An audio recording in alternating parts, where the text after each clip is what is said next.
আসসালামু আলাইকুম প্রিয় ভিউয়ার্স, আশা করি সবাই ভালো আছো। আজকে আলোচনা করব নবম এবং দশম শ্রেণীর জন্য একটি গুরুত্বপূর্ণ টপিক ইংলিশ গ্রামারের। তা হচ্ছে চেঞ্জিং অথবা ট্রান্সফরমেশন অফ সেন্টেন্স। চেঞ্জিং অথবা ট্রান্সফরমেশন অফ সেন্টেন্সের মধ্যে রয়েছে সিম্পল, কমপ্লেক্স, কম্পাউন্ড। এই তিনটি মধ্যে সিম্পল থেকে কমপ্লেক্স, কমপ্লেক্স থেকে কম্পাউন্ড কিভাবে সহজে রূপান্তর করা যায় সেই বিষয়ে আলোচনা করব।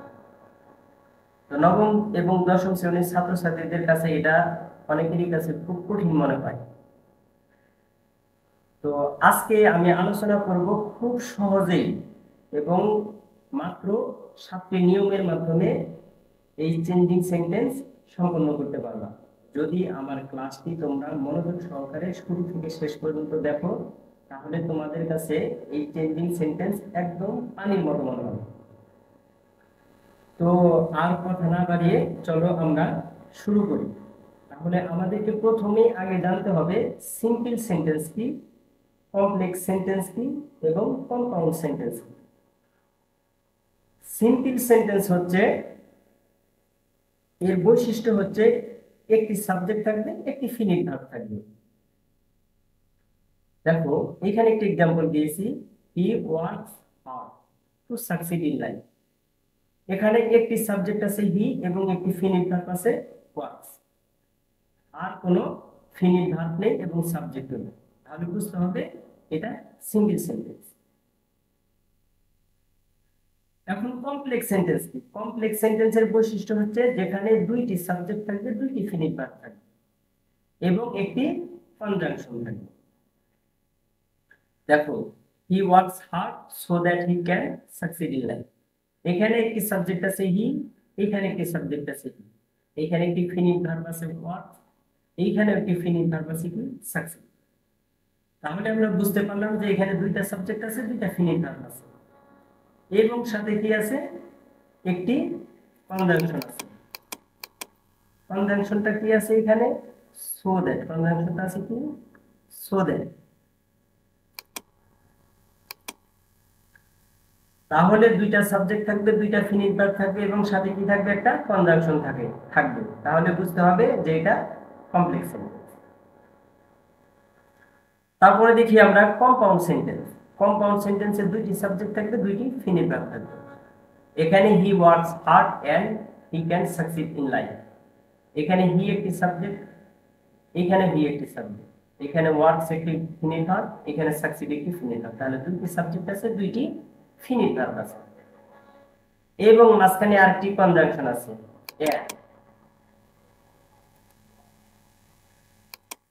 এন্ড হচ্ছে একটি কনজাংশন। তাহলে এখানেও দুইটা সাবজেক্ট, দুইটা ফিনিট ভার্ব, এখানেও কমপ্লেক্সে দুইটা সাবজেক্ট, দুইটা ফিনিট ভার্ব, একটি কনজাংশন আছে।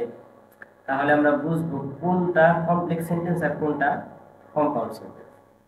তাহলে আমরা কম্পাউন্ড সেন্টেন্সটা যদি আলোচনা করি, কম্পাউন্ড সেন্টেন্সে সাধারণত যে সকল সেন্টেন্সে এন, অর, বা অথবা ইএন, এই চারটি কনজাংশনের যে কোনো একটি থাকলেই বুঝতে হবে এটা কম্পাউন্ড সেন্টেন্স। এই কনজাংশন চারটি বা এই কনজাংশন চারটির বিপরীতে যে কনজাংশন গুলো আছে, যেমন so that, if, S, since, when, এই কনজাংশন গুলো যদি কোনো বাক্যে থাকে তাহলে বুঝতে হবে যে সেটা কমপ্লেক্স সেন্টেন্স। আশা করি তোমরা বুঝতে পেরেছো সিম্পল সেন্টেন্স কি, কমপ্লেক্স সেন্টেন্স কি এবং কম্পাউন্ড সেন্টেন্স কি। ট্রান্সফরমেশন অফ সেন্টেন্স পরিপূর্ণভাবে সমাধান করতে হলে আমাদের যে ছকটি মনে রাখতে হবে সেটা হচ্ছে সিম্পল, কমপ্লেক্স এবং কম্পাউন্ডের একটি ছক আছে। এই ছকটি আমাদের অবশ্যই মুখস্থ করে নিতে হবে।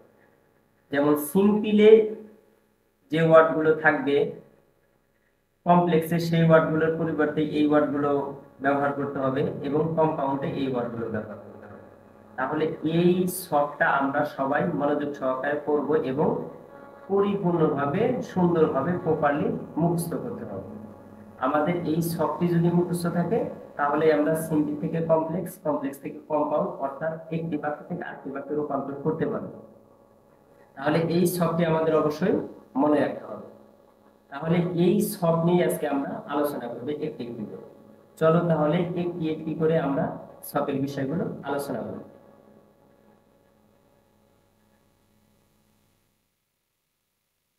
এখানে বলা হয়েছে সিম্পল সেন্টেন্সে বাই প্লাস জিরান থাকবে।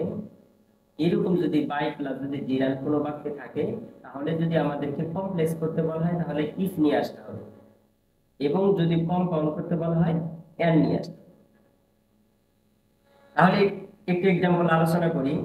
দেখো, by reading more you can get A plus. তাহলে এই বাক্যটাকে আমাদের কমপ্লেক্স করতে হবে, এই বাক্যটাকে কমপ্লেক্স করতে হবে। তাহলে এই বাক্যটাকে যদি আমরা কমপ্লেক্স করতে যাই,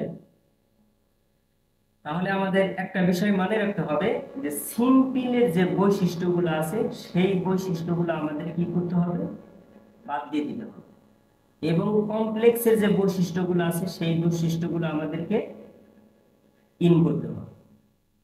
তাহলে দেখো, এখানে সিম্পলের বৈশিষ্ট্য কি, যেমন বাই প্লাস ইয়া, অর্থাৎ বাই প্লাস ভার্বের সাথে আইএনজি আছে, তাহলে এই বাই আমাদেরকে বাদ দিয়ে দিতে হবে, এবং ভার্বের সাথে যে আইএনজি আছে এই আইএনজি আমাদেরকে বাদ দিয়ে দিতে হবে। এখন আর সিম্পলের কোনো বৈশিষ্ট্য নেই, তাহলে এখন আমাদের কি করতে হবে, কমপ্লেক্স করতে হবে। আমরা জানি কমপ্লেক্সের বৈশিষ্ট্য হচ্ছে একটি কনজাংশন থাকবে, দুইটা সাবজেক্ট থাকবে এবং দুইটা ফিনিট ভার্ব থাকবে। তাহলে যেহেতু এটা সিম্পল বাক্য, এখানে সিম্পল বাক্যে কিন্তু একটি সাবজেক্ট দেওয়াই আছে, একটি সাবজেক্ট কি। এখন কথা হচ্ছে যে আমরা কমপ্লেক্সের যে কনজাংশন দেওয়া আছে সেই কনজাংশনটা নিয়ে আসবো প্রথমে। তাহলে কনজাংশন কি দেওয়া আছে, ইফ দেওয়া আছে, এই কনজাংশনটা আমরা নিয়ে আসলাম। এখন কি করতে হবে আমাদের, যেহেতু এই পাশে একটা সাবজেক্ট আছে, তাহলে আমাদেরকে আরেকটা সাবজেক্ট নিয়ে আসতে হবে। তাহলে যে সাবজেক্টটা দেওয়া থাকবে ওই সাবজেক্টটাই আবার আমরা পুনরায় নিয়ে আসবো। ইফ ইউ রিড মোর, এবং এই বাক্যাংশের শেষে একটি কমা দেবো। তাহলে if you read more you can get a class. আশা করি তোমরা বুঝতে পেরেছো। তাহলে আমাদের কাজ হচ্ছে সিম্পলের বৈশিষ্ট্যগুলো ফেলে দিতে হবে, এবং কমপ্লেক্স করতে হলে কমপ্লেক্সের বৈশিষ্ট্যগুলো নিয়ে আসতে হবে। তাহলে সিম্পলের বৈশিষ্ট্য আমরা বাই উঠে ফেলেছি, ভার্বের সাথে আইএনজি ছিল, আইএনজি উঠে ফেলেছি। কমপ্লেক্সের একটি কনজাংশন কি নিয়ে আসতে হবে, ইফ, ইফ নিয়ে এসেছি, এবং আমাদের দুইটা সাবজেক্ট নিয়ে আসতে হবে। তাহলে এখানে যে সাবজেক্টটা দেওয়া থাকবে সেই সাবজেক্টে আমরা ডাবল করব। সেই সাবজেক্ট ইউ আছে, ইউটা আমরা এখানে নিয়ে এসেছি, ইউ রিড মোর, একটি কমা ব্যবহার করেছি, you can get A plus, অর্থাৎ এই পাশের আর কোনো আমাদের পরিবর্তন হয়নি। আশা করি বুঝতে পেরেছি। এখন এই বাক্যটাকে যদি আমরা কম্পাউন্ড করতে বলা হয়, তাহলে আমরা কম্পাউন্ড করব কিভাবে, তাহলে দেখো, তাহলে এই বাক্যকে যদি কম্পাউন্ড করতে বলা হয়, তাহলে আমাদের কম্পাউন্ডের যে বৈশিষ্ট্যগুলো সেগুলো নিয়ে আসতে হবে, আর কমপ্লেক্সের বৈশিষ্ট্যগুলো সেগুলো বাদ দিয়ে দিতে হবে। তাহলে ইফ এখানে আমাদের রাখা চলবে না, তাহলে ইফ বাদ দিয়ে দিলাম, ইফ বাদ দিয়ে দিলাম। তাহলে এখানে একটা সাবজেক্ট আছে, এখানে একটা সাবজেক্ট আছে, তাহলে কি করব, এখানে একটা মূল ভার্ব আছে, এখানে একটা মূল ভার্ব আছে, তাহলে আমাদের দুইটা সাবজেক্ট দুইটা ফিনিট ভার্ব হয়ে গেছে। এইখানে যে কমা আছে, আমরা এই কমা এর পরিবর্তে কি ব্যবহার করব, এন ব্যবহার করব। ঠিক, এন ব্যবহার, যেহেতু এইখানে বাক্যের শুরু এটা একটা ছোট আছে, এটা আমরা ক্যাপিটাল লেটার করব। You read more and you can get A plus. এখন কথা হচ্ছে, যদি কম্পাউন্ড সেন্টেন্সে দুই পাশের সাবজেক্ট একই পার্সন, দুই পাশের সাবজেক্ট যদি একই পার্সন হয়, তাহলে এক পাশের সাবজেক্ট না দিলেও চলবে। তাহলে এই সাবজেক্টটা যদি আমরা উঠিয়ে দিই, তবুও আমাদের বাক্য কমপ্লিট হয়ে যাবে। যদি আমরা সাবজেক্টটা রেখে দিই, তারপর কোনো প্রবলেম হবে না। Read more and you can get A plus. আশা করি তোমরা বুঝতে পেরেছো।